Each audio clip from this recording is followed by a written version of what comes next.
Hi guys! Ayan, good evening. So, umuulan, ganyan. Tapos ayaw ka nang ipag-drive ng asawa mo. Tapos tinatamad kang mag-grocery by your own. So, ang gagawin nyo guys, meron tayong Wolt. So, nag-order ako worth of 25. Ito lang naman ang in-order ko.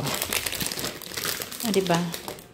Kasi gagawa ko yung nakita ko si Sis Bucket Roxanne. Yung may mincemeat. Ayan, gagawa ulit ako.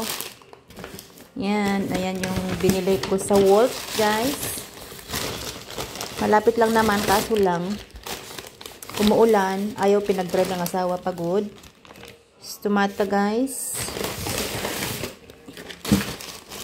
Tapos, banana. Diba? Easy life na lang ngayon. Tapos, patatas. 2 kilo yan patatas. Yan. Tapos, ano pa? What is this? Eggplant pala. Eggplant. Nasaan ba ito lang ano? Kailangan natin ilagay ng ano. Yan, eggplant.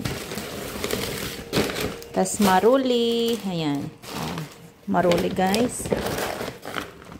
Nuggets. As usual. Wala pang 1 kilo.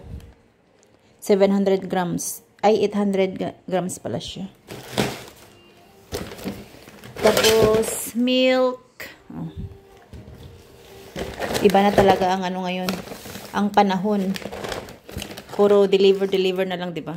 Tapos, mincemeat, of course. Kailangan natin sa ito. Magano tayo ng namista. Namista ba yun? Imista. Tapos, pork. Ayan. Diba? Wala pang 1 kilo, guys. No? Yung mga tinatamad na kagaya ko, guys. Ayan. Mag-order na sa Wolt. Ayan. Sometimes, meron silang, ano, meron silang offers. Ayan. At least, hindi ka napagod, diba? Ganun lang talaga. Easy life tayo ngayon. Why not, diba? Magpaka-easy life tayo. Kung kaya nila, kaya din natin, guys. Oy, for what nagtrabaho tayo, no? Ayan. Sana, guys. Thank you for watching. Yan, yung 27. Ay, yung 25. Worth of 25 euro, guys. Ayan. Okay na yan. O, diba?